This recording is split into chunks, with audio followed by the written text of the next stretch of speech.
क्या कृषि पर्यवेक्षक भर्ती 2025 1000 पोस्ट में मेरा नंबर आएगा? सर अब अगर मैं तैयारी करूं तो क्या मेरा फाइनल सिलेक्शन हो सकता है? क्या सर मैं कौन सी कोचिंग ज्वाइन करूं जिससे मेरा फाइनल सिलेक्शन हो जाए? और इस भर्ती के अंदर क्या एज चाहिए? कौन कौन सी बुक को फॉलो करूं?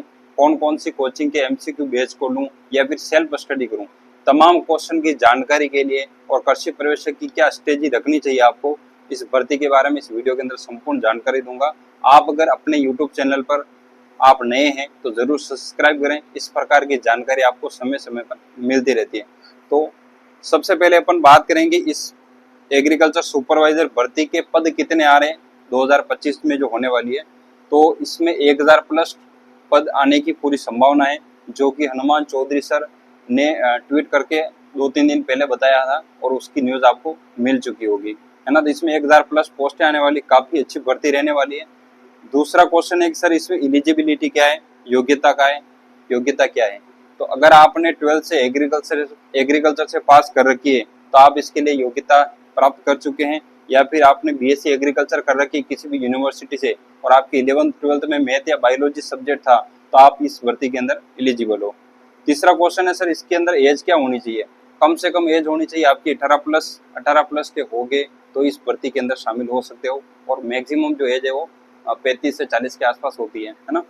फिर एक कोचिंग कहाँ से करूँ?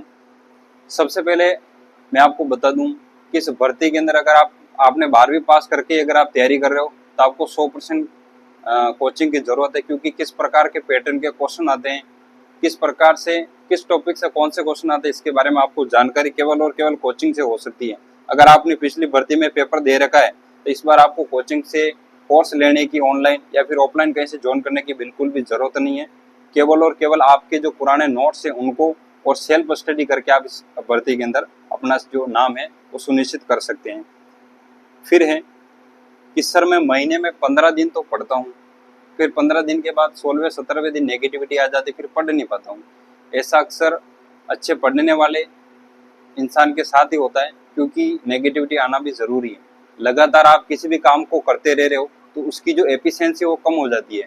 तो 10 दिन या 15 दिन या महीने में 2 बार ऐसा हो रहा है तो टेंशन नहीं लें, थोड़ा घूमें, थोड़ा रिलैक्स रहें, अपने घर पर जाएं, अपने माता पिता के साथ में बातचीत करें, है ना, थोड़ा रिलैक्स रहें, तो ये कोई बड़ा इशू नहीं है ना, हो जाएगा।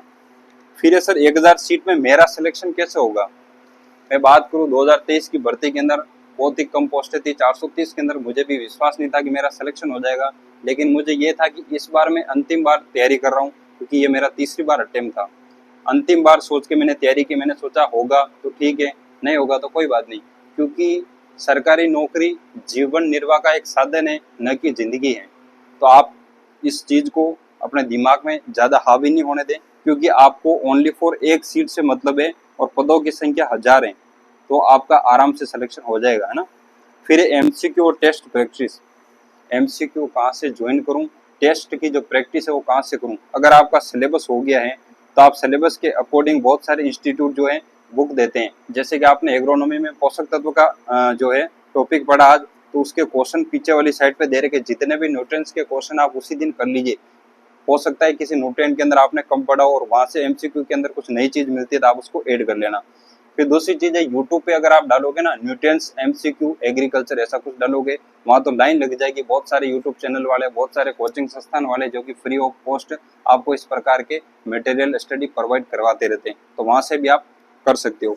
एमसीक्यू के अंदर ऐसा है कि पहले आप सिलेबस कर लीजिए, एग्रीकल्चर के एमसीक्यू कर लीजिए ऑन यूट्यूब पर, और कोई इंस्टीट्यूट वाला अगर दे रहा है आपको 500-1000 रुपए के अंदर एमसीक्यू बेस, तो आपको ले लेना चाहिए अगर आपका सिलेबस हो रखा है तो, यही आपका सिलेक्शन कराएगा। फिर जीके के कर लीजिए, उसी प्रकार आप हिंदी के कर लीजिए। ऐसे क्या करना है आपको, एमसीक्यू बेस जहाँ से आप ज्वाइन कर रहे हो और जो क्वेश्चन आपको यूनिक लग रहा है, या फिर जिस क्वेश्चन के अंदर आपने बी ऑप्शन सोचा था और सी उसका आंसर जा रहा है, तो उसकी एक कॉपी बना ले। जो जो क्वेश्चन नहीं आ रहे वो आप नोट्स के अंदर इंक्लूड कर दें, या फिर अलग से कॉपी बना रहे हो उसमें आप ज्वाइन कर सकते हो, ठीक है। फिर सर कट ऑफ क्या जाएगी, ये कोई क्वेश्चन नहीं है। ये कट ऑफ जो है डिपेंड करती पेपर का लेवल कैसा है आपका। हालांकि इस प्रकार पढ़ रहे हैं बच्चे, जिससे कि लग रहा है कि कंपटीशन लगातार बढ़ता जा रहा है, तो ओबीसी और जनरल की कट ऑफ 75 से 80 क्वेश्चन के आसपास जो है वो रहने वाली है ना। अगर पेपर का पैटर्न 430 पोस्ट की भर्ती में रात वैसे रहेगा तो और STS MBC की 74 से 78 क्वेश्चन जा सकती है।